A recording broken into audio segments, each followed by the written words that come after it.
So the next feature update is split events. Let's just take a look at that. That can be found in the track edit menu. So let's go to pencil icon for the track edit, and there you can see split events. So first of all, I'm just going to put in a simple hi-hat pattern.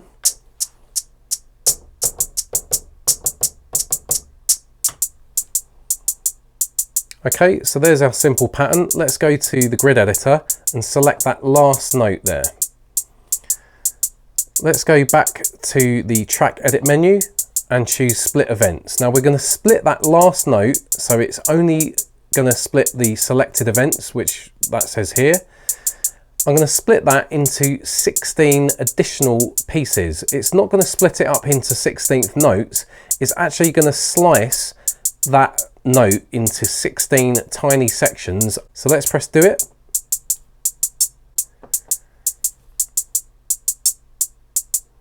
So let's now undo that and let's try something smaller. Let's try 4. So now it's split that into 4 tiny little bits. So it's basically dividing the current note by that amount. Let's actually extend this. So let's cut away those. Let's edit the end. Just of that last note. Let's cut that.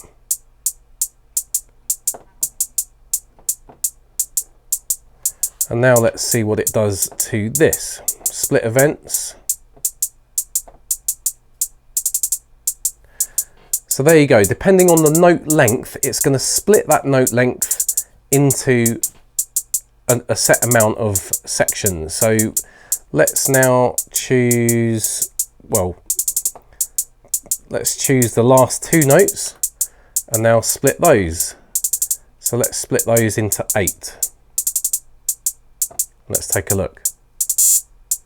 So you can, really go to town with your sort of trap hi-hats here. I'm just going to erase all these notes. Let's just put a quarter note in there.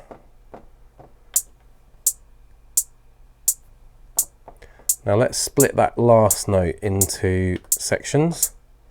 Split events, 8 will do. Okay, so you can quickly create trap hats, so to speak. Split events, let's split that one into 4.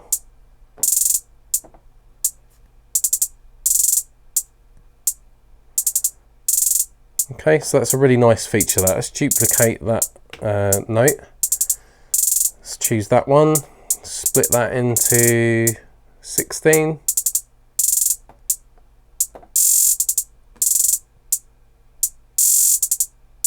That's split events. Another brilliant feature to enable you to make complex drum and percussion rolls within the grid editor there.